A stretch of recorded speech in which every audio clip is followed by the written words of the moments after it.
tiempo de reflexión bíblica, en este tiempo donde nos sentamos y continuamos aprendiendo de la palabra del Señor. Realmente esto es un tiempo de discipulado.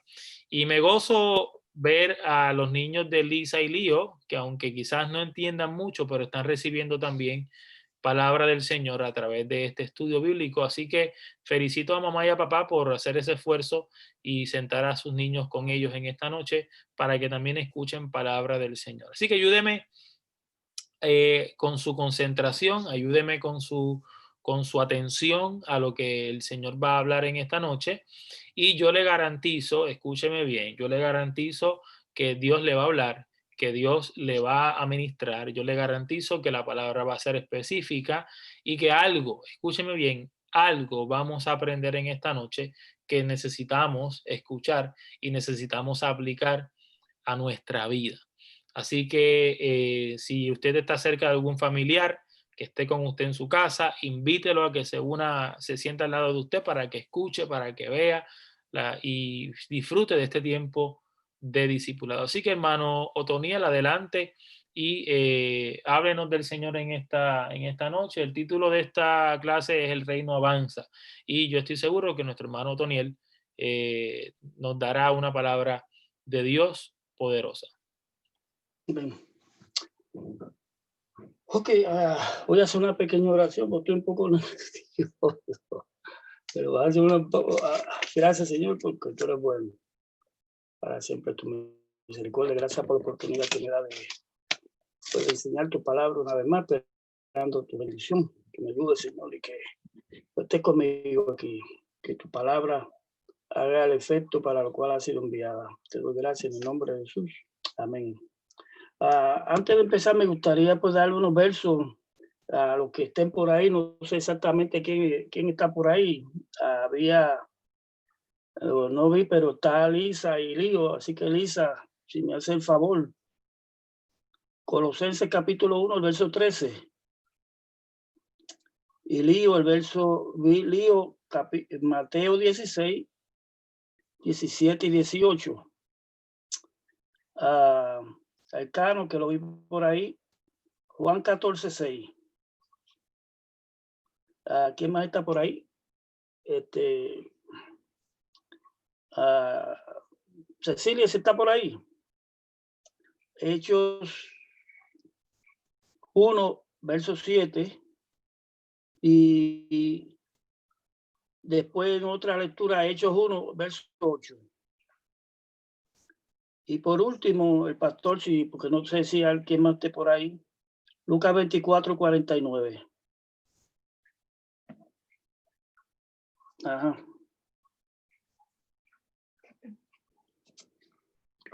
Ok. Entonces empezamos de esta manera. En la lección de la semana pasada se nos habló acerca del Mesías que Dios había enviado al mundo con el propósito de que el mundo fuera salvo por él. Juan 3:16.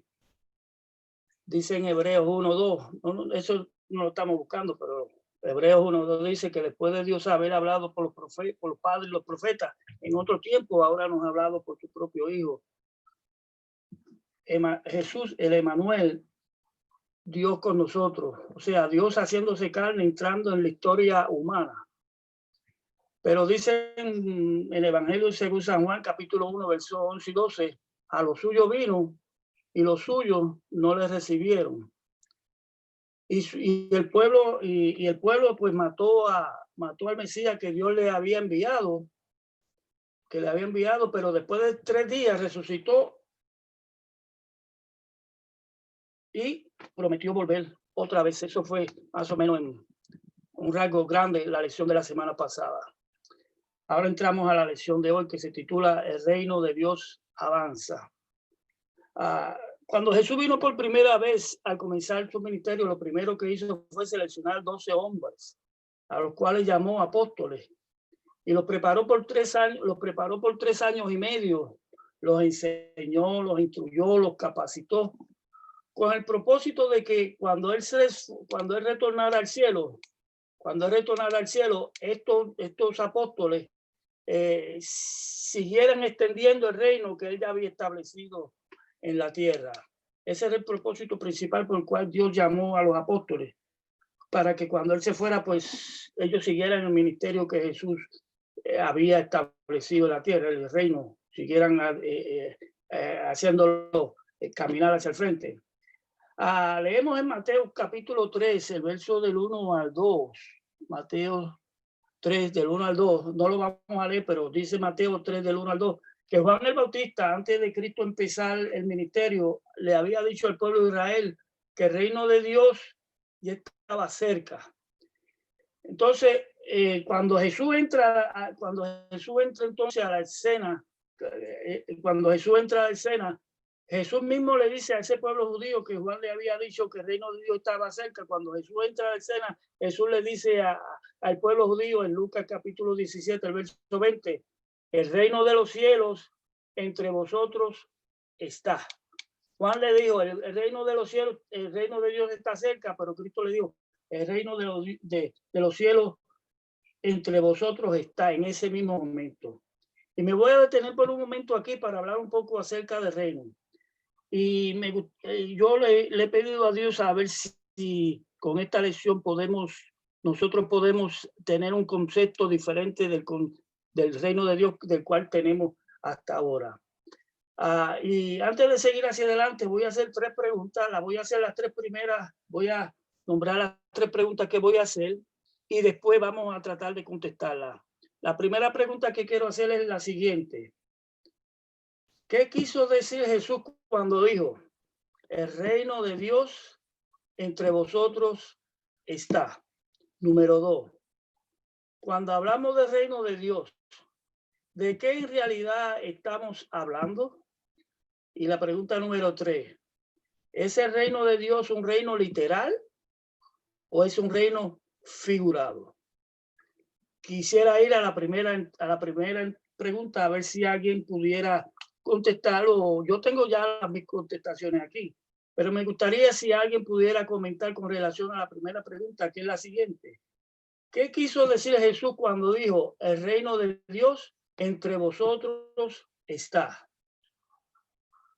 Esa frase la encontramos en Lucas capítulo 17, el verso 20. El reino de Dios entre vosotros está, Cristo le dijo al pueblo de Dios. ¿Qué querría decirle Jesús cuando dijo, el reino de Dios entre vosotros está? Si alguno quisiera comentar algo.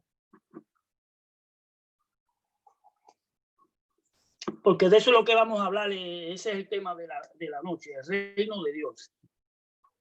¿Qué quiso decir Jesús cuando dijo, el reino de Dios entre vosotros está?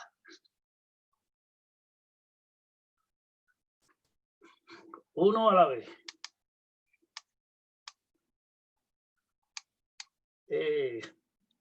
Bueno, pues yo sigo entonces. Parece que nadie quiere comentar, hermano. Nadie quiere contestar. Pues yo contesto.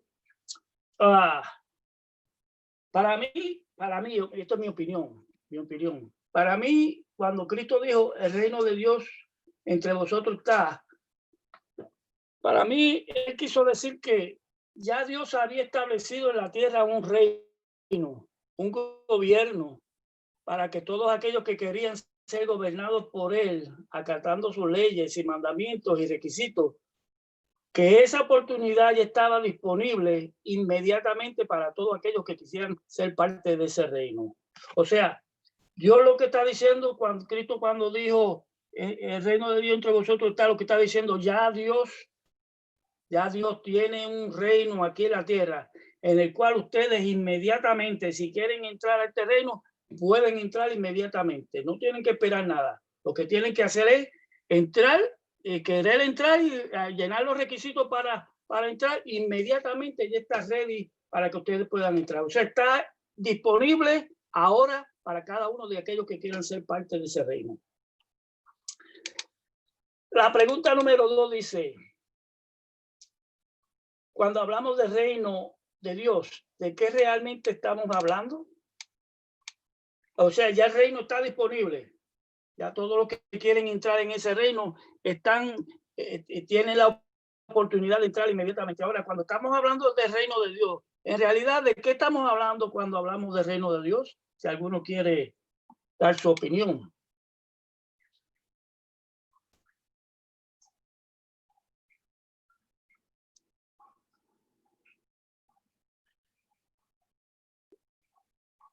Nadie. Ok, no hay problema. Bueno, No hay el reino de Dios, según Romanos 14:17, no se basa en comida, no se basa en cosas materiales, sino que se basa en justicia, se basa en amor. Y esos son atributos que representan el reino de Dios. No sé si eso ayuda un poco, Antoniel. Sí. Esos son los beneficios y las cualidades que tiene el reino de Dios. Pero cuando hablamos del reino de Dios en sí, ¿de qué estamos hablando? ¿Qué es el reino de Dios? Porque a veces mencionamos el reino de Dios, pero ¿qué es el reino de Dios en sí? Yo sé que estas preguntas a veces no estamos muy, ¿cómo se dice? Al tanto de ello, pero pues yo tengo mi opinión, mi opinión.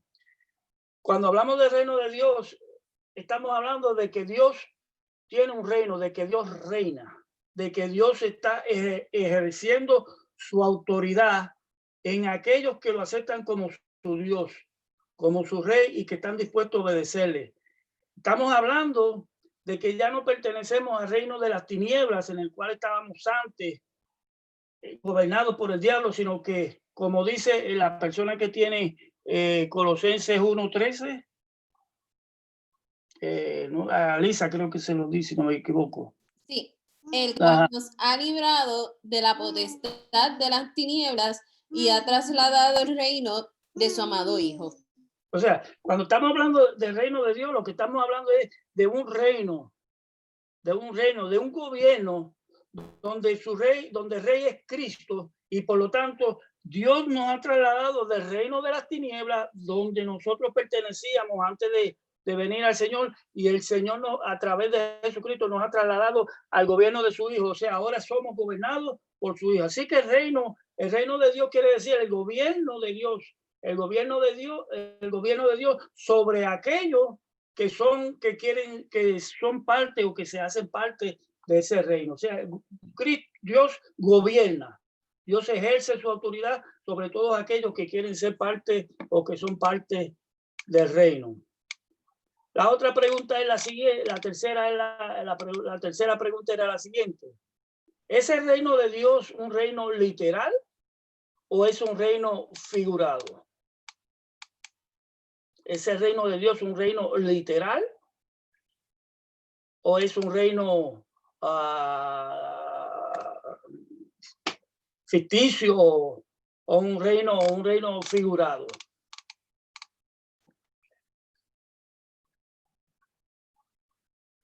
Opinión.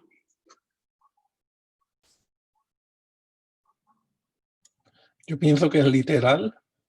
Ajá, ok. ¿No? Ok. Si te puedo explicar un poquito más en qué sentido es literal. Porque lo que Dios da es real, no es algo ficticio. En eso tiene toda la razón. Lo que Dios da es real. Dios no promete nada que no pueda cumplir. Yeah. ¿Y cuál cita fue la que me dio? Que no la agarré. A ver si ahora me acuerdo cuál. La tercera. Era Juan 14:6. Ok. Juan 14:6. Pues contestando la pregunta si el reino de Dios es un reino literal o figurado, yo contesté, mi opinión es: el reino de Dios es un reino real, como dice Cano, pero invisible. Perdón. Un reino literal, es real, no es ficticio, pero invisible, que actualmente existe exclusivamente en aquellos que por la fe han aceptado a Jesús como su Señor. Pero que este reino, que ahora es invisible y que exclusivamente es para los hijos de Dios, tendrá su expresión máxima cuando Jesús vuelva por segunda vez y establezca su reino visible en el milenio, no solamente para el pueblo de Dios, sino para el mundo entero, reinando desde la capital del mundo, de aquel entonces, Jerusalén. Así que el reino de Dios en sí es un reino real, invisible, pero que tendrá su máxima expresión cuando Cristo entonces venga por segunda vez y reine literalmente desde la ciudad de Jerusalén. ¿Alguna pregunta con relación a esto que hemos dicho hasta ahora?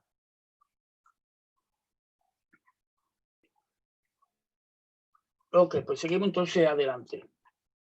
Así que podemos ver que Dios establece su reino en la tierra a través de su Hijo, y entonces Jesús canaliza en la iglesia a todos aquellos que son parte de ese reino y los coloca. Estoy leyendo un párrafo anterior. Tengo que leer un párrafo anterior antes de ese. La persona que tiene Mateo capítulo 16, 17 y 18. Mateo 16, 17 y 18. Dice lo siguiente: entonces le respondió Jesús: bienaventurado eres, Simón, hijo de Jonás, porque no te lo reveló carne ni sangre, sino mi Padre que está en los cielos. Y yo también te digo que tú eres Pedro, y sobre esta roca edificaré mi iglesia, y las puertas del Hades no prevalecerán contra ella. Ok. Podemos ver entonces que Jesús establece la iglesia y reúne a todos aquellos que van a ser parte de ese reino que ya él había establecido. ¿Para qué? ¿Con qué propósito Cristo establece la iglesia? Para reunir en ella a todos aquellos que han de ser miembros de ese reino que Dios ha establecido en la tierra. ¿Con qué propósito? Para que el mundo, aquellos que no son parte del reino, puedan ver el reino de Dios reflejado en aquellos que son parte de la iglesia. Por lo tanto, para poder ser parte del reino de Dios aquí en la tierra, tiene que ser parte de la iglesia, de otra manera queda excluido. No hay persona que pueda decir que pertenece al reino de Dios si no pertenece a la iglesia. El requisito para poder pertenecer al reino de Dios tiene que ser entrar por las puertas de la iglesia, y así entra al reino de Dios. Así que el reino de Dios puede entonces, la iglesia podemos llamar la iglesia de Dios entonces, y cuando digo la iglesia de Dios me refiero a la iglesia de Dios, no a la organización, por supuesto. Cuando hablamos entonces de que la iglesia, lo que estamos hablando es que la iglesia es el reino visible de Dios aquí en la tierra. Dije al principio, anteriormente, que el reino de Dios era invisible, porque el reino de Dios es invisible, pero Dios lo hace visible a través de la iglesia. ¿Para qué? Para que el mundo pueda ver entonces cómo ese reino de Dios reflejado en las personas que pertenecen a ese reino. ¿Se entendió lo que acabo de decir? No hay duda con relación a eso. O sea, la iglesia es el reino visible de Dios. Todos los que pertenecen a la iglesia son parte del reino. No hay persona que aparte de la iglesia pueda pertenecer al reino de Dios. El requisito para pertenecer al reino de Dios es entrar por las puertas de la iglesia.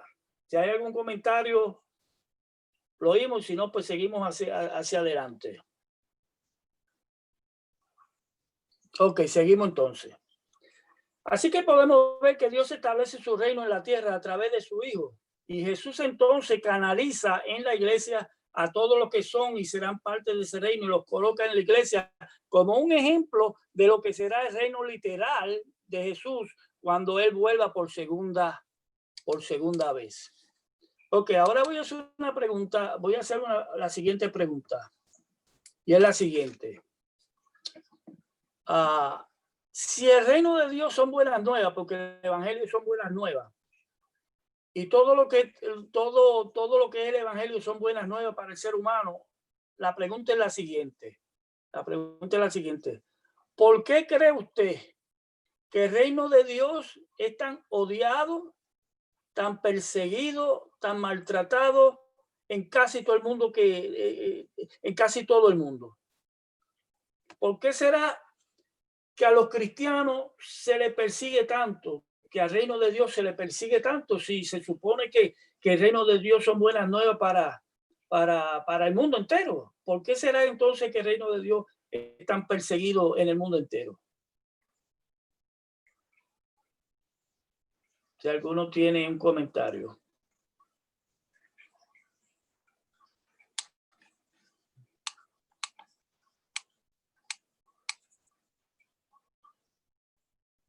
Nadie tiene comentario. Ok. Mi opinión entonces, ¿no? Mi opinión.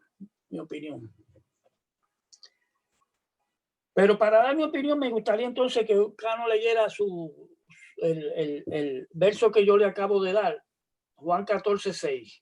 Ok. Jesús dijo, yo soy el camino, la verdad y la vida, y nadie viene al Padre si no es por mí. Jesús dijo, porque yo soy el camino, la verdad y la vida. Nadie viene al Padre sino por mí. Eso lo dijo Jesús poco antes de ser crucificado, una noche antes de ser crucificado. Ahora, ¿por qué yo elegí ese verso para contestar la pregunta de por qué el reino de Dios es tan perseguido en el mundo entero? Y yo dije lo siguiente, para mí el odio, la persecución y el maltrato del mundo hacia el reino de Dios es, escuchen, la exclusividad de ese reino, del cual nadie puede ser parte a menos que hagan de Dios su rey, lo cual el mundo no está dispuesto a aceptar. El mundo quiere disfrutar del reino de Dios sin tener que renunciar a sus dioses, al pecado, y eso no puede ser posible.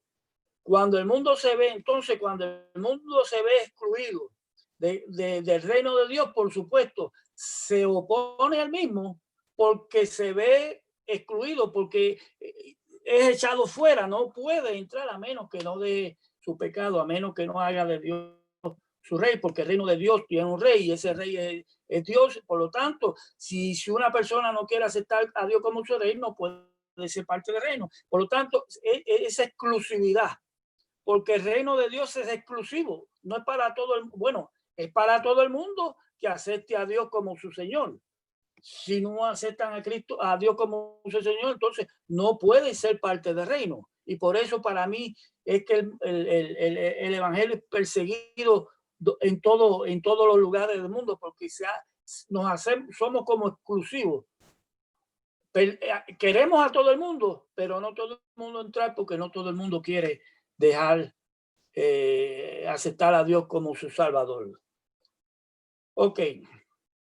Fijémonos entonces en lo siguiente. Cuando Jesús estableció su reino aquí en la tierra, lo estableció en un lugar territorialmente tan pequeño como el pueblo de Israel. El pueblo de Israel territorialmente es un pueblo pequeño en comparación con países más grandes. Y Cristo lo establece allí para que de allí, de Israel, el reino de Dios se pudiera expandir por todo el mundo. Pero el problema era que el concepto de Dios era completamente una cosa completamente para la mente judía. Aún los mismos discípulos de Jesús no entendían qué era esto del reino de Dios. Y no, todavía no, porque Cristo había hablado, pero Cristo habló en una manera tan general que mucha gente no entendía. Los discípulos no entendían exactamente qué era no entendían el concepto de reino. No solamente los discípulos no entendían bien el concepto de reino, sino que eran pocos en número.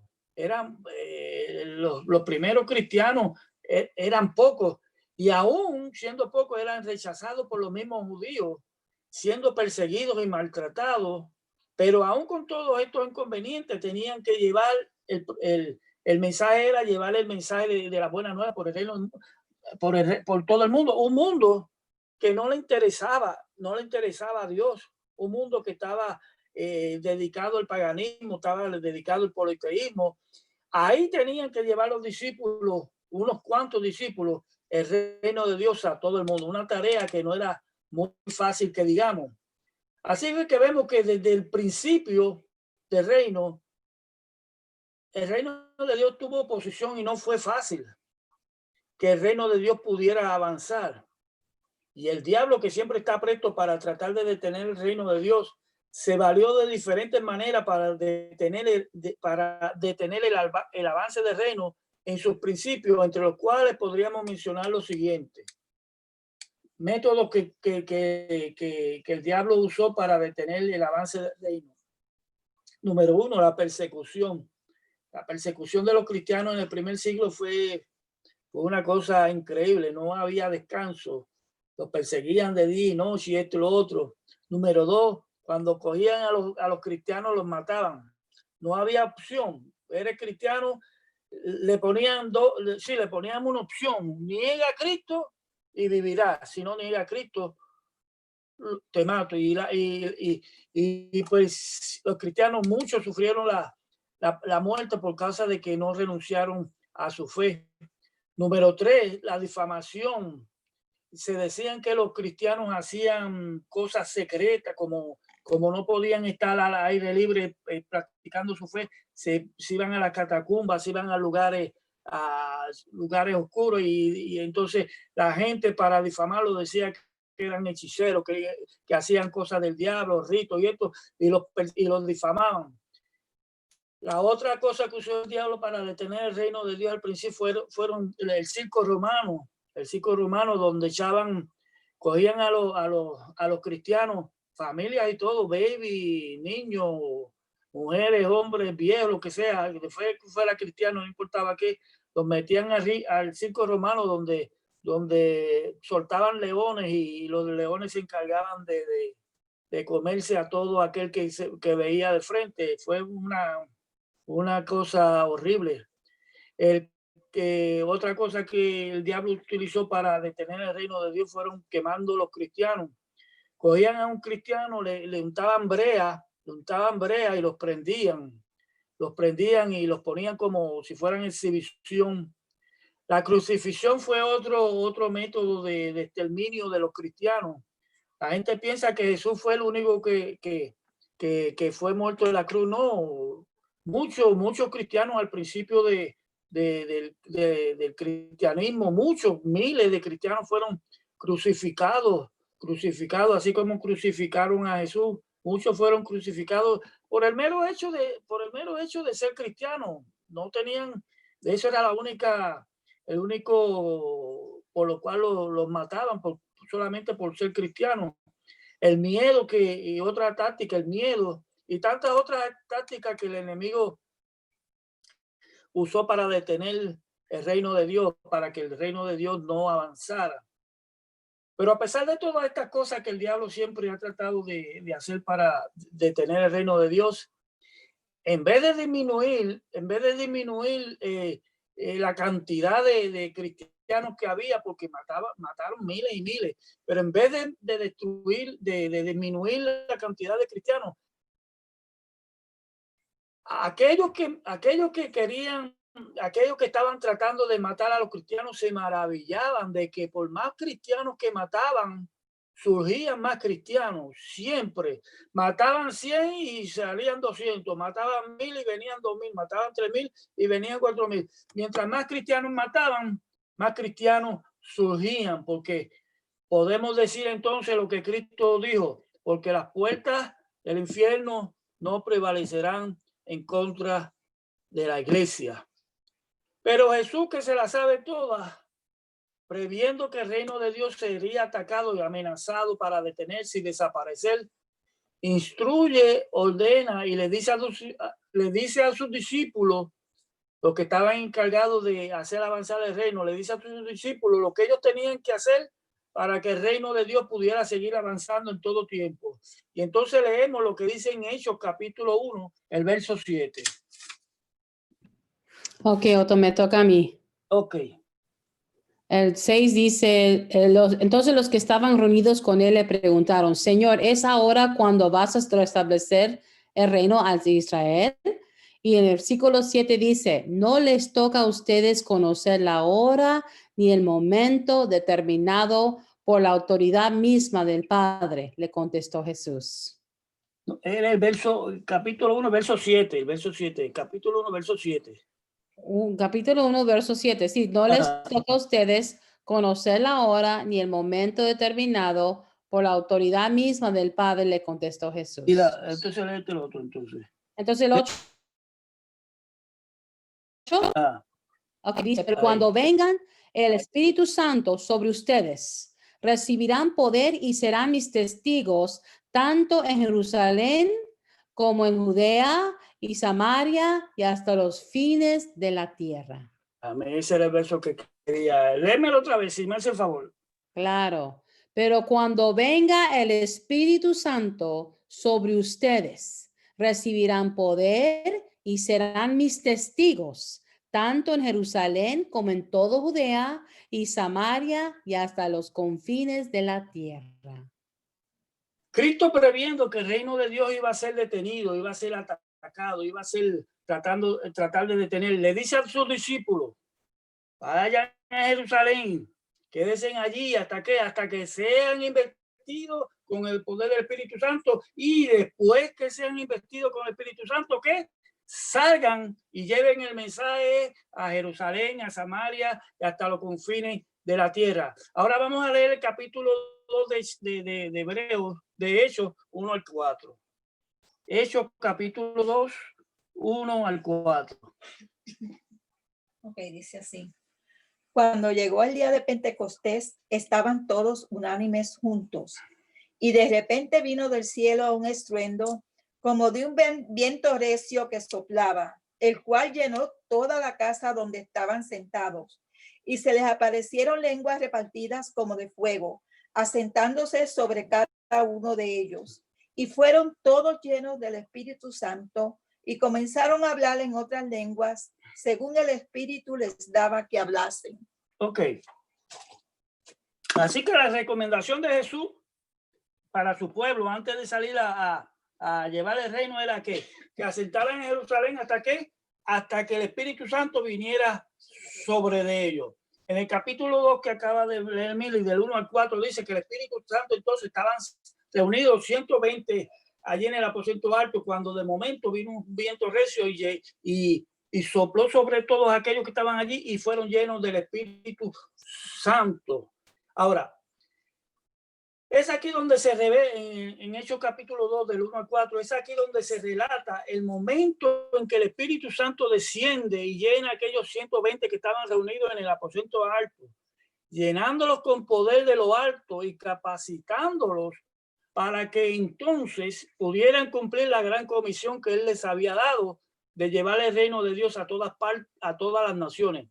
Dios siempre, cuando llama y ordena, capacita a los que llama para que puedan cumplir lo que se le ha encomendado. Así que las instrucciones de Jesús fue: asienten en Jerusalén hasta que sean investidos y después salgan, después que sean llenos del Espíritu Santo, salgan para llevar ese mensaje. Y a veces nosotros hacemos lo contrario, queremos salir sin el poder del Espíritu Santo, y entonces fracasamos porque la instrucción es que se llenen del Espíritu Santo y después salgan para que el evangelio siga hacia adelante.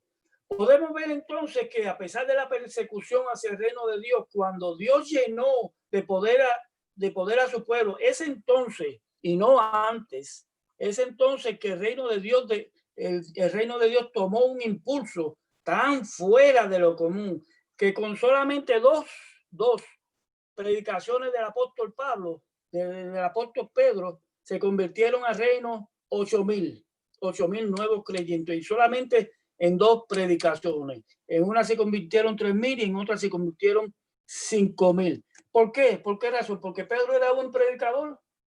¿Porque Pedro era apóstol de Jesucristo? No, simplemente porque fue lleno del Espíritu Santo y el Espíritu Santo lo capacitó para hacer lo que él hizo. Después de esto, de que se reunieron 8,000 personas al reino, después de esto, a ver si saben de quién voy a hablar. Después de esto, Dios escoge y llama y capacita a un judío que le hacía la vida imposible a la recién fundada iglesia, maltratándola, persiguiéndola y metiéndola a la cárcel a sus miembros, y lo detiene camino a Damasco cuando se ve en persecución de la iglesia. Lo domestica y lo hace, según muchos teólogos, como el misionero más importante de todos los tiempos, el que más impulsó el reino de Dios al comienzo de la iglesia, levantando iglesias, ordenando pastores, ancianos, diáconos, líderes, estableciendo ministerios, comunicando la voluntad de Dios a las diferentes iglesias. ¿Quién era ese? El apóstol San Pablo. Casi nada, ¿no?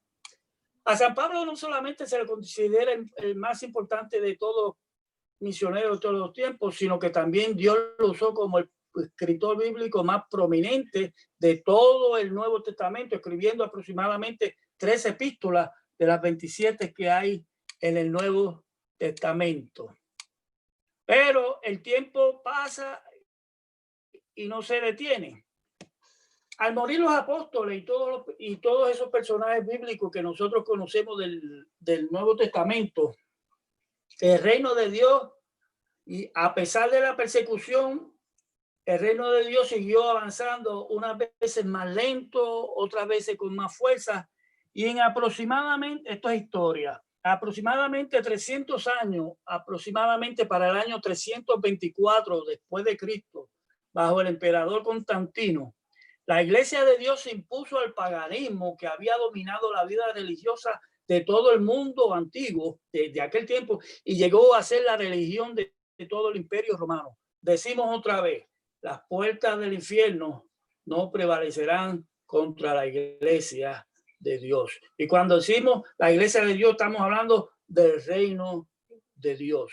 Así que el cristianismo en 300 años logró llegar a ser la capital del Imperio Romano, que había sido gobernada por el paganismo por siglos y siglos y siglos. Usted dirá, usted puede decir 300 años. Wow, se tardó mucho, 300 años, pero el paganismo había existido desde cuando, desde que Caín mató a Abel. Así que miles y miles de años el paganismo había tomado dominio sobre la mente religiosa de aquellos tiempos y el cristianismo en 300 derrotó el paganismo y se impuso como la religión del reino. Pero a pesar de la victoria del reino sobre el paganismo, pasa el tiempo y surge entonces lo que llamamos, lo que nosotros conocemos como la Iglesia Católica. Y la Iglesia poco a poco se va deteriorando, va perdiendo fuerza, se va deteniendo. Pues la Iglesia Católica no le permitía a sus miembros el uso de la Biblia. Y cuando uno no conoce la palabra de Dios, cualquiera lo puede buscar. Cuando tú no conoces la palabra, cualquiera te puede sacar de la fe tuya porque tú no conoces la palabra. Al pueblo no conocer las escrituras, la iglesia empieza a cometer un sinnúmero de barbaridades en nombre de la cruz, en nombre del reino, como por ejemplo las famosas cruzadas que querían convertir a los musulmanes al cristianismo, pero a la fuerza. La Inquisición, de lo que saben historia, la Inquisición, tortura, quemando a todos aquellos que se oponían a la iglesia, y como que el reino de Dios se detuvo por un tiempo. A ver si saben de la persona que voy a hablar ahora. Después de casi 1500 años en lo que se conoce en la historia de la iglesia como el oscurantismo, tiempo en el cual como que el reino de Dios se detuvo, no avanzaba, pero que Dios no se detiene, y para el año 1517 después de Cristo usa a un hombre, un sacerdote de la iglesia, a ver si saben de qué estoy hablando. Martín Lutero. Ese mérito. Usa a un hombre, sacerdote de la Iglesia Católica, que se opuso al abuso que tenía la iglesia y se levanta contra la misma Iglesia Católica y escribe la famosa llamada 96 tesis de Martín Lutero. Y con este, ¿cómo se dice? Acto de Martín Lutero, la iglesia romana se divide, y de ahí es que salimos nosotros, la iglesia protestante. ¿Por qué se llama la iglesia protestante? Porque protestó en contra a las atrocidades que tenía la iglesia católica en aquel tiempo, y se rebela contra la misma iglesia y escribe esa famosa tesis, 96 tesis. Y después de ese evento, la iglesia de Dios como que nuevamente empieza a caminar, se levanta la iglesia protestante y esto y lo otro, y entonces podemos decir otra vez, porque las puertas del infierno no prevalecerán en contra de la iglesia. Así que Dios usó a Martín Lutero y nuevamente el reino y a todos aquellos que participaron en la Gran Reforma, porque no fue Martín Lutero el único que participó de la Gran Reforma. Martín fue como el empujón que necesitaba el mundo para que la iglesia, que necesitaba el reino de Dios para que el reino de Dios pudiera seguir avanzando. Dios usó a Martín Lutero nuevamente y el reino de Dios comenzó su marcha, pero nuevamente, al pasar de los siglos, el reino de Dios como que se detiene nuevamente en su marcha y nuevamente, pero nuevamente podemos repetir, las puertas del infierno no prevalecerán contra la iglesia. Dios, que en aquel tiempo había usado Dios había usado a los apóstoles y a diferentes personajes históricos como Martín Lutero y otros personajes de la Reforma.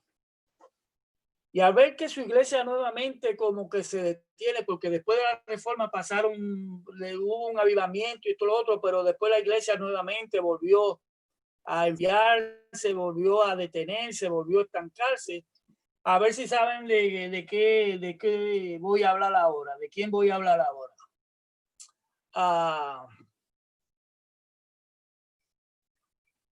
Ya Dios había usado apóstoles a diferentes personajes históricos como Martín Lutero y otros personajes de la Reforma. Y al ver Dios que su iglesia nuevamente como que se detiene, como que detiene el avance de su reino, a ver si saben de qué estoy hablando. Desde el año del 19, de la fecha del 19 de abril del 1775.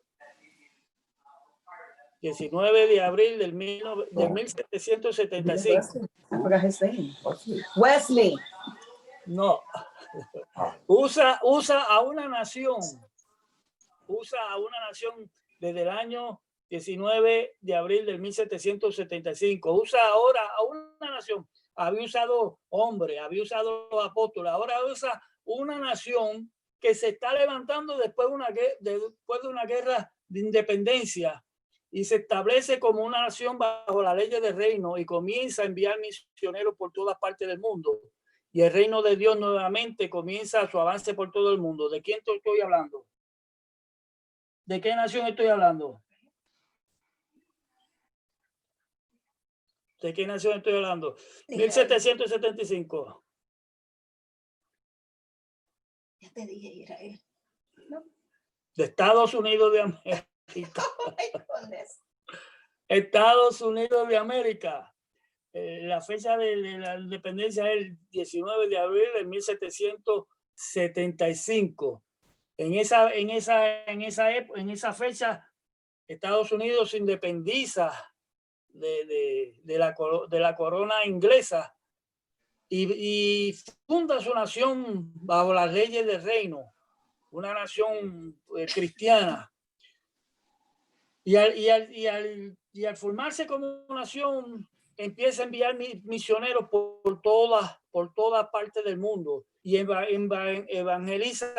evangeliza a todo el mundo. Y nuevamente el reino de Dios toma fuerza y el reino de Dios empieza a avanzar por todas partes del mundo. Pero así como Dios no se detiene y el enemigo tampoco, el enemigo tampoco deja de detenerle el enemigo tampoco deja de tratar de detener el avance del reino de Dios. Y al llegar al siglo XXI y al llegar al siglo XX y al siglo XXI en el cual estamos, podemos ver cómo esa nación que se fundó bajo las leyes del reino de Dios y en el mundo entero el concepto de Dios ya no tiene la relevancia y en muchos países se reprime el avance de Dios y como que el reino de Dios nuevamente se ha detenido en el siglo que nosotros estamos viviendo. Veamos por un momento ahorita vimos las diferentes maneras en que el diablo trató de detener el reino de Dios al principio, echándolos a los leones, quemándolos, persiguiéndolos, un montón que mencionamos ahorita. Veamos ahora por un momento las diferentes maneras en que el enemigo ha tratado de destruir y que se disminuya el avance de Dios, el avance del reino de Dios en el tiempo que nosotros estamos viviendo hoy día. Número uno, el enemigo ha tratado de destruir, de detener el evangelio, el avance del evangelio a través de gobiernos corruptos y autoritarios. Estos gobiernos impiden que el reino de Dios siga hacia adelante. Hoy día hay más de 50 países en todo el mundo, más de 50 países en todo el mundo, en donde se persigue abiertamente el cristianismo, matando a los cristianos solamente por el hecho de ser cristiano, sin cometer ninguna falta, sin romper ninguna ley del Estado, solamente por el hecho de ser cristiano. En muchos países los cristianos son muertos. Entre esos países que persiguen a los cristianos, voy a mencionar unos cuantos, como China, Afganistán, Egipto, Vietnam, Etiopía, Arabia Saudita, Pakistán, Nigeria, Jordania, Rusia, Turquía, Corea del Norte, Somalia, Libia, Yemen, los Emiratos Árabes y la India y muchos otros más países que persiguen a los cristianos solamente por el hecho de ser cristianos. El área de mayor persecución del cristianismo es el Medio Oriente. Y oigan esta cifra que les voy a dar. En el Medio Oriente, en donde se asesinan más de 100,000 cristianos al año, 100,000 cristianos al año, lo cual equivale a un cristiano muerto cada 5 minutos solamente por ser cristiano. Un cristiano cada 5 minutos es muerto solamente por ser cristiano. Otro método que usa el enemigo para detener el evangelio, el reino de Dios, es no Biblia. Hoy día hay millones y millones de cristianos en todo el mundo que carecen de Biblia, porque muchos gobiernos prohíben las Biblias en sus países con el propósito de desanimar a los cristianos en su búsqueda de Dios. La Biblia, la cual muchos de nosotros tenemos más de una, y a la cual, teniéndola a mano todo el tiempo, a veces no sacamos el tiempo para leerla. Muchos de estos cristianos que hoy día no tienen el privilegio, porque tener la Biblia es un privilegio de Dios. Muchos de estos cristianos que hoy día no tienen el privilegio de tener una Biblia, darían cualquier cosa por un ejemplar de la Biblia. Como dice el refrán, nadie sabe lo que tiene hasta que lo pierde. Darían cualquier cosa por tener una Biblia de esa que nosotros tenemos en la casa y no sabemos qué hacer con ella. Número 3. ¿Qué táctica usa el diablo para detener el avance del reino de Dios en los tiempos que estamos viviendo? No templos. Oigan esta cifra, desde el año 2019 al 2020 se han destruido más de 9,488 edificios y templos cristianos en todo el mundo para que los cristianos no tengan un sitio donde reunirse. Queman los templos, lo destruyen con bombas, etcétera. Y muchos de nosotros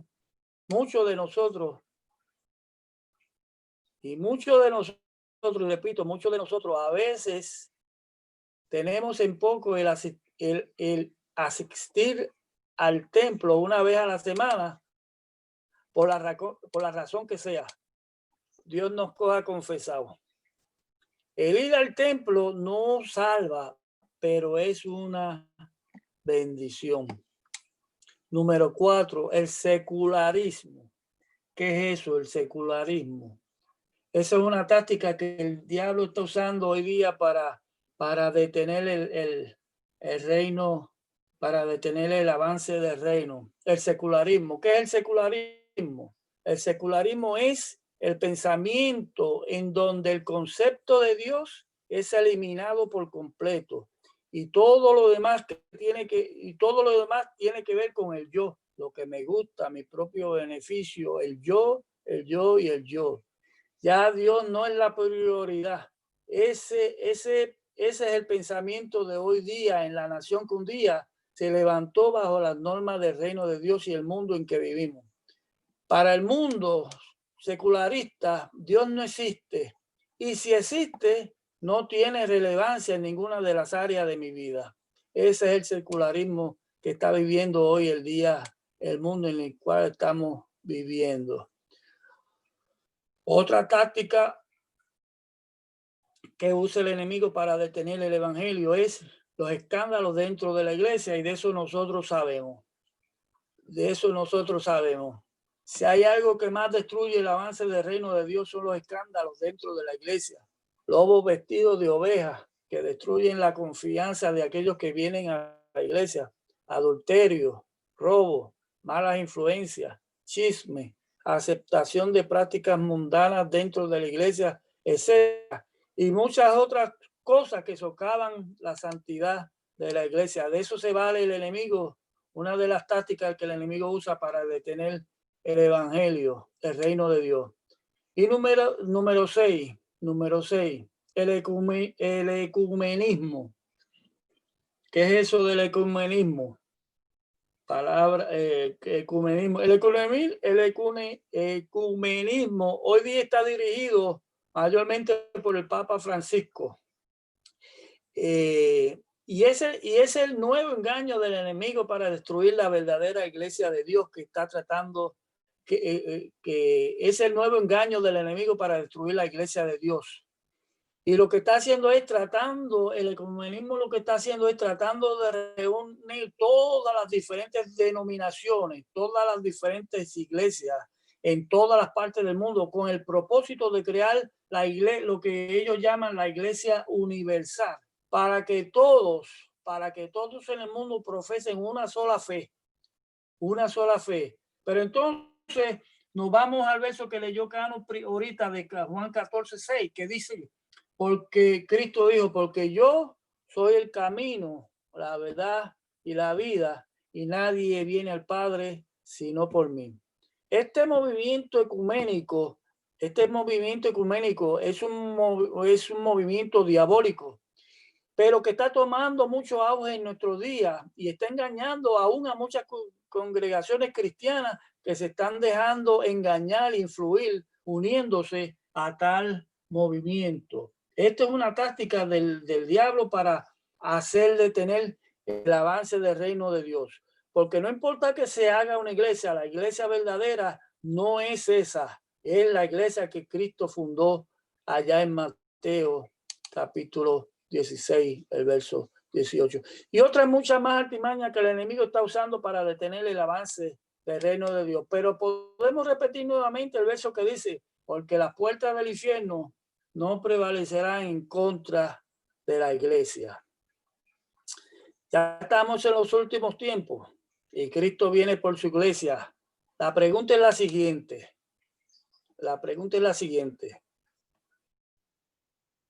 ¿Qué va a hacer la iglesia? ¿Qué va a hacer la iglesia? Tú y yo, ¿qué vamos a hacer para que el reino de Dios siga avanzando en nuestros días y no se detenga? Yo puse 3 cosas que podemos hacer para que el reino de Dios siga avanzando. Ya estoy terminando. Número 1, cosas que la iglesia debe hacer y tú y yo debemos hacer para que el avance de Dios, el avance del reino no se detenga. Número 1, hacer lo que les dijo Jesús a sus discípulos, en Lucas 24:49. ¿Quién tiene Lucas 24:49? No sé si se lo diga. Dice Lucas 4:49. Ahora voy a enviarles lo que ha prometido mi Padre, pero ustedes quédense en la ciudad hasta que sean revestidos del poder de lo alto. Y nuevamente leer Hechos capítulo 1, versículo 8, de que decía, si no me equivoco, decía, y más seréis llenos del Espíritu Santo, más seréis llenos cuando venga el Espíritu Santo sobre vosotros, y me seréis testigos en Jerusalén, en Samaria, en todos los pueblos de la tierra. la primera recomendación que nosotros, la primera cosa que nosotros podemos hacer para que el reino de Dios siga avanzando es hacer lo que dicen estos dos versos. Ser llenos del Espíritu Santo y salir. Los discípulos de Jesús y Pablo lograron el avance del reino. No, lo que los discípulos de Jesús y Pablo lograron en avanzar el reino fue porque ellos fueron llenos del Espíritu Santo y se dejaron usar por él. Nosotros como iglesia, antes de salir a expandir el reino de Dios, es lo que tenemos que hacer. Debemos ir a Jerusalén, ir al templo, ir a buscar la promesa del Espíritu Santo y después de ser llenos del Espíritu Santo, para salir a esparcir el Evangelio. ¿Para qué? Para que podamos tener el mismo éxito que tuvieron los apóstoles al comienzo de la iglesia. Número 2, cumplir el mandato de Jesús en Mateo 28, 19, que dice que es la gran comisión, ir por todo el mundo y predicar el Evangelio a toda criatura. Es responsabilidad de la iglesia, y nuevamente digo yo, es responsabilidad de la iglesia el llevar a cabo la gran comisión. No nos podemos quedar encerrados en nuestros templos como si el avance del reino no tuviera que ver nada con nosotros. Sí, el avance del reino tiene que ver con cada uno de nosotros como iglesia y como individuos. Es responsabilidad de la iglesia. Es responsabilidad de la iglesia el influenciar y el cumplir el mandato de la gran comisión, que es salir. Y hay diferentes maneras de llevar a cabo ese mandamiento. No todo el mundo tiene que ir allá, no todo el mundo tiene, no, podemos cooperar, podemos asistir, podemos ayudar, podemos enviar, podemos hacer esto, podemos hacer aquello. Individualmente como iglesia es nuestra responsabilidad.